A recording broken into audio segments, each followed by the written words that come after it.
স্বাগত দীপ্ত সংবাদে আপনাদের সাথে আছি আমি ইয়াসমিন সুমনা। শুরুতেই সংবাদ শিরোনাম। আলোচিত মাগুরার শিশু আসিয়া হত্যা ও ধর্ষণ মামলায় হিটু শেখের মৃত্যুদণ্ড, 3 জন খালাস।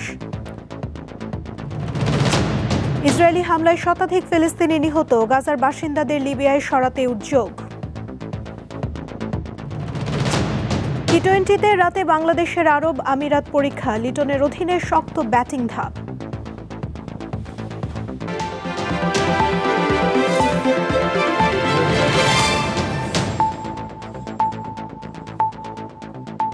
এবারে বিস্তারিত। বহুল আলোচিত মাগুরার চাঞ্চল্যকর শিশু আসিয়া ধর্ষণ ও হত্যা মামলায় মূল আসামি হিটু শেখকে মৃত্যুদণ্ড দিয়েছে আদালত। তবে খালাস পেয়েছেন হিটু শেখের স্ত্রী জাহেদা বেগম, আসিয়ার বোন জামাই সজীব শেখ ও সজীবের বড় ভাই রাতুল শেখ। মাগুরার নারী ও শিশু নির্যাতন দমন ট্রাইব্যুনালের বিচারক সকালে এই মামলার রায় ঘোষণা করেন। অভিযোগ গঠন বা বিচার শুরুর মাত্র 21 দিনের মাথায় আলোচিত এই মামলার বিচার কার্যক্রম শেষ হলো। তবে মামলার অপর 3 জন আসামির খালাস পাওয়ায় সন্তুষ্ট নয় আসিয়ার পরিবার। রাষ্ট্রপক্ষের আইনজীবী জানান, রায়ের কপি হাতে পাওয়ার পর খালাসের বিরুদ্ধে উচ্চ আদালতে আবেদন করা হবে। মাগুরা শহরের নিজনান্দুয়ালি গ্রামে বোনের শ্বশুরবাড়ি বেড়াতে গিয়ে গত 6 মার্চ ধর্ষণের শিকার হয় শিশু আসিয়া। এরপর চিকিৎসাধীন অবস্থায় 13ই মার্চ মারা যায় শিশুটি। এই ঘটনার পর মাগুরা সহ সারা দেশের মানুষ বিক্ষোভে ফেটে পড়ে। যে শাস্তি মেয়াদের শাস্তি প্রদান করেছেন, আমরা রাষ্ট্রপক্ষ, প্রসিকিউশন পক্ষ আমরা সন্তুষ্ট। কিন্তু যে আসামিদেরকে, যাদের বিরুদ্ধে পেনাল কোডের অভিযোগ গঠন করা হয়েছিল, তাদেরকে যে অ্যাকুইট বা খালাস করা হয়েছে, রায়ের কপি সংগ্রহ করে সেটা পর্যালোচনা করে সংশ্লিষ্ট কর্তৃপক্ষের সাথে আলোচনা করে তাদের ইনস্ট্রাকশনস অনুযায়ী আমরা প্রয়োজনে উচ্চ আদালতে অ্যাপিল করব। মাইক্রো ক্রেডিটের জন্য আলাদা ব্যাংক ও নতুন আইন প্রণয়নের আহ্বান জানিয়েছেন অন্তর্বর্তী সরকারের প্রধান উপদেষ্টা ডক্টর মোহাম্মদ ইউনূস। তিনি বলেন, মাইক্রো ক্রেডিট ব্যাংক হবে একটি সামাজিক ব্যবসার প্রতিষ্ঠান, যা প্রচলিত মুনাফা ভিত্তিক বাণিজ্যিক ধারার ব্যাংক হবে না। সকালে রাজধানীর আগারগাঁওয়ে নবনির্মিত মাইক্রো ক্রেডিট রেগুলেটরি অথরিটি ভবনের উদ্বোধনী অনুষ্ঠানে এসব কথা বলেন সরকার প্রধান। দেশে ক্ষুদ্র ঋণের অন্যতম এই প্রবক্তা আরও বলেন, এই ব্যাংকের লক্ষ্য হবে মানুষকে উদ্যোক্তা হিসেবে গড়ে তোলা। এভাবে বেকারত্ব কমবে, মানুষ চাকরি খুঁজবে না, বরং নিজেই কাজ তৈরি করবে। যে কোনো ছেলে, যে কোনো মেয়ে মাইক্রো ক্রেডিট ব্যাংকের কাছ থেকে বিনিয়োগ পাবে। সরকার হিসেবে আমাদের দায়িত্ব হলো সে প্রতিষ্ঠানগুলো সৃষ্টি করে দেওয়া। কাজে এই ব্যাংক সৃষ্টি করার দায়িত্ব হলো আমাদের। এই যে যারা তরুণরা আছে, মহিলা পুরুষ, ঘরে বাইরে যেখানে যেখানে আছে, তারা যেন এই বিনিয়োগটা পায় এবং নিজের বুদ্ধিতে নিজের ব্যবসা করে ফেলতে পারে। গণতন্ত্র ফিরিয়ে আনতে দ্রুত নির্বাচনের কোনো বিকল্প নেই বলে মন্তব্য করেছেন বিএনপির স্থায়ী কমিটির সদস্য আব্দুল মঈন খান। বিএনপি প্রতিহিংসার রাজনীতিতে বিশ্বাসী নয় জানিয়ে তিনি বলেন, আওয়ামী লীগ দেশের স্বাধীনতা নিজেদের দাবি করে বাংলাদেশ থেকে গণতন্ত্র ধ্বংস করে দিয়েছিল। সকালে রাজধানীর জিয়া উদ্যানে জাতীয়তাবাদী বাউল দলের প্রতিষ্ঠাবার্ষিকী উপলক্ষে বিএনপির প্রতিষ্ঠাতা জিয়াউর রহমানের সমাধিতে শ্রদ্ধা নিবেদন শেষে সাংবাদিকদের এসব কথা বলেন। গণতন্ত্র পুনরুদ্ধারে বিএনপি কাজ করছে বলেও জানান মঈন খান।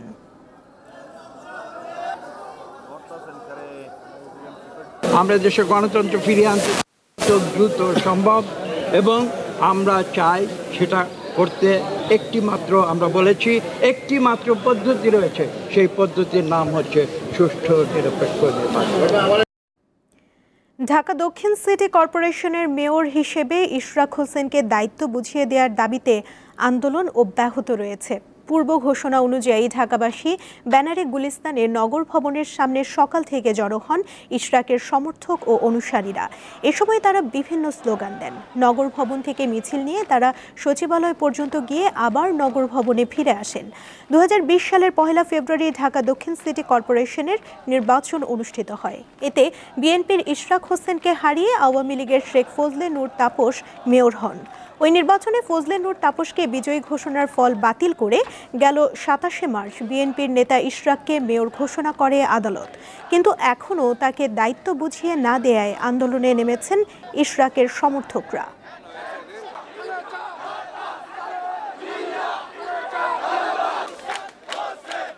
ঢাকাবাসী যে দুঃখ দুর্দশা আছে, এই একজন মেয়রের জন্য ঢাকাবাসী বিভিন্ন ধরনের সুযোগ সুবিধা থেকে বঞ্চিত হচ্ছে। সুতরাং এই শপথ অনুষ্ঠানের মাধ্যমে তাকে মেয়র হিসেবে দায়িত্ব অর্পণ করা হোক। হাইকোর্ট সুপ্রিম কোর্ট রায় হয়েছে, তাকে বুঝাই দিয়ে দিবে। তারা কিসের জন্য বুঝাই দিচ্ছে, তালবাহানা করতেছে, এটা আল্লাহ ভালো বুঝে। রাশিয়া ইউক্রেন যুদ্ধের ইতি টানতে দীর্ঘ ৩ বছর পর শুক্রবার প্রথমবারের মতো সরাসরি বৈঠক করেছেন দুই দেশের প্রতিনিধিরা। তুরস্কের ইস্তাম্বুলে অনুষ্ঠিত ২ ঘন্টারও কম সময়ের বৈঠকে যুদ্ধবিরতি নিয়ে কোনো সমঝোতায় পৌঁছাতে পারেনি দেশ দুটি। তবে উভয় পক্ষ ১,০০০ করে যুদ্ধবন্দী বিনিময়ে একমত হয়েছে। বৈঠকে রাশিয়ার প্রতিনিধি দলের প্রধান ছিলেন দেশটির প্রেসিডেন্ট ভ্লাদিমির পুতিনের সহকারী ভ্লাদিমির মেদিনস্কি। ইউক্রেনের প্রতিনিধিত্ব করেন রুস্তেম উমেরভ। যুদ্ধ শুরু হওয়ার পর এটিই হবে দুই দেশের মধ্যে সবচেয়ে বড় বন্দি বিনিময়। বৈঠকে যুদ্ধবিরতি এবং দুই দেশের প্রেসিডেন্টের মধ্যে বৈঠকের বিষয়েও আলাপ করেছে দুই পক্ষ।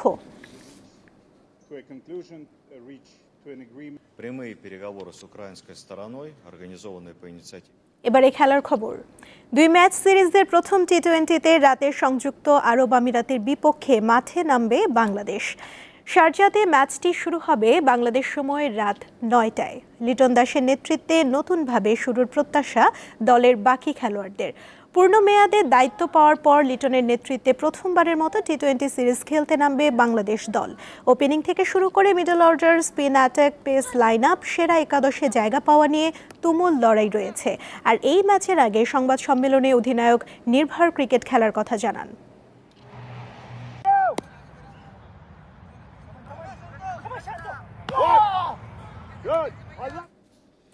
পাকিস্তান সুপার লিগ PSL এর 2 আসরের চ্যাম্পিয়ন লাহোর কালান্দার্সের সঙ্গে যোগ দিয়েছেন বাংলাদেশের সাকিব আল হাসান।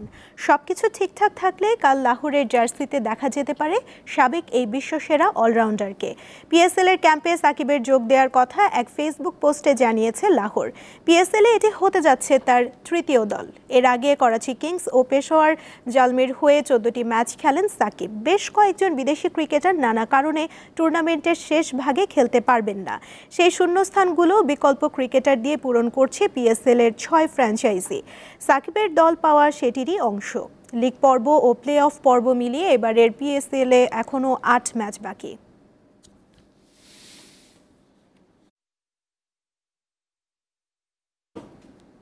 এবারে ফুটবল। দেশীয় ফুটবলারদের দিয়ে হয়নি ফুটবলের উন্নয়নে, এবার তাই দলে আসতে শুরু করেছেন প্রবাসী বাংলাদেশিরা। আধুনিক এবং আন্তর্জাতিক মানদণ্ডের সঙ্গে এগিয়ে নিতে না পারায় আটকে গেছে দেশের ফুটবলের উন্নতি। আর এজন্য মূল দায়টা বাফুফেকেই নিতে হবে, এমনটাই মনে করেন জাতীয় দলের সাবেক খেলোয়াড়রা। সেই সঙ্গে ক্লাব ফুটবলের মান বাড়ানোর তাগিদ তাদের। হামজা চৌধুরী এসেছেন, খেলেছেন এবং দেশের ফুটবলের বিজ্ঞাপনটাও তৈরি করে নিয়েছেন। তার দেখানো পথে আসছেন আরেক কানাডিয়ান প্রবাসী শামির সোম। আলোচনায় আছেন ফাহমেদুল কিউবা মিচেলদের নামও। প্রবাসী ফুটবলারদের এত আলোড়নের ভিড়ে আসলে কি দেশের ফুটবলের মানটা বাড়ছে? জামাল ভুঁইয়া কিংবা তারেক উনি যে লেভেলের প্লেয়ার, আর হামজা চৌধুরীর ওটার তো প্রিমিয়ার লেভেল, ওটার একটা তো প্রভাব আছেই।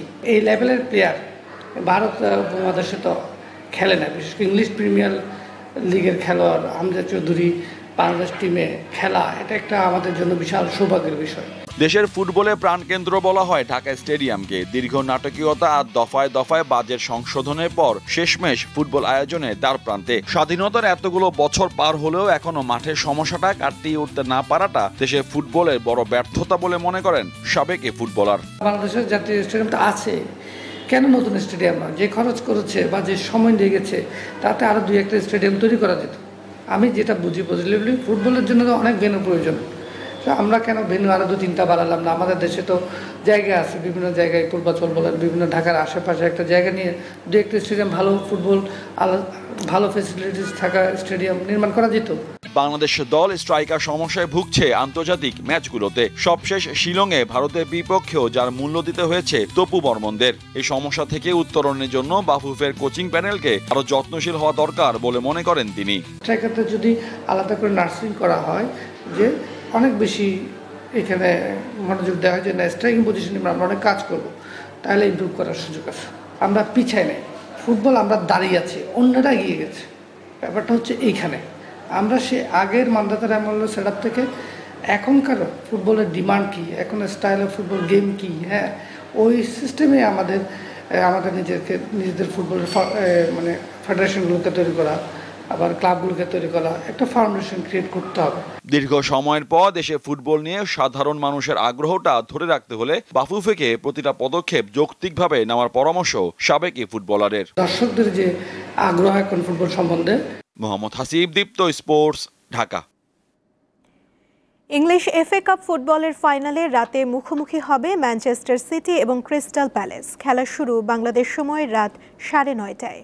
লিগ হাতছাড়া হলেও মৌসুমটা এফএ কাপ দিয়ে শেষ করতে চান City coach Pep Guardiola. Crystal প্যালেসও মুখোমুখি নিজেদের প্রথম শিরোপা ঘরে তুলতে। এই ম্যাচ দিয়েই সিটি কিংবদন্তি কেভিন ডি ব্রুইনা ক্লাবের হয়ে সবশেষ ম্যাচে অংশ নেবেন। সিটির সঙ্গে দীর্ঘ ক্যারিয়ারে বেলজিয়ান এ তারকার এটি হবে চতুর্থ এফএ কাপের ফাইনাল। এই ছিল এখনকার মতো। দীপ্ত সংবাদ শেষ করার আগে শিরোনামগুলো জানিয়ে দিচ্ছি আরও একবার। আলোচিত মাগুরার শিশু আসিয়া হত্যা ও ধর্ষণ মামলায় হিটু শেখের মৃত্যুদণ্ড, 3 জন খালাস। ইসরায়েলি হামলায় শতাধিক ফিলিস্তিনি নিহত, গাজার বাসিন্দাদের লিবিয়ায় সরাতে উদ্যোগ। টি-20তে রাতে বাংলাদেশের আরব আমিরাত পরীক্ষা, লিটনের অধীনে শক্ত ব্যাটিং ধাপ।